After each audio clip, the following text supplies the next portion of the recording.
Hello everyone. So today we are going to discuss about the combination of relative strength index and the moving averages. As you all know कि 10 दिन का moving average होता है वो सबसे ज़्यादा responsive होता है और जो 50 दिन का मूविंग एवरेज होता है वो सबसे कम रेस्पॉन्सिव होता है। जैसे कि अगर हम 100 दिन का मूविंग एवरेज लेंगे तो उससे भी कम रेस्पॉन्सिव होगा वो।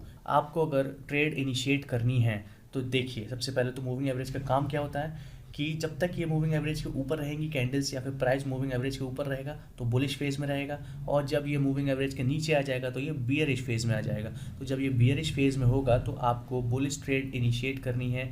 तो आरएसआई के कॉम्बिनेशन से आप देखेंगे कि ओवरसोल्ड जोन में होना बहुत ज़रूरी है। ओवरसोल्ड जोन में आता है, फिर उसके बाद कंफर्मेशन लेंगे कि प्रीवियस कैंडल का हाई ब्रेक किया है, यहाँ से ब्रेक किया है, तो 3280 से आप ऑलमोस्ट बाय कर सकते हैं। और उसके बाद जब तक ये आपके 10 डे मूविंग एवरेज को नीचे की तरफ क्लोजिंग नहीं देता है आपको ट्रेड में बने रहना है।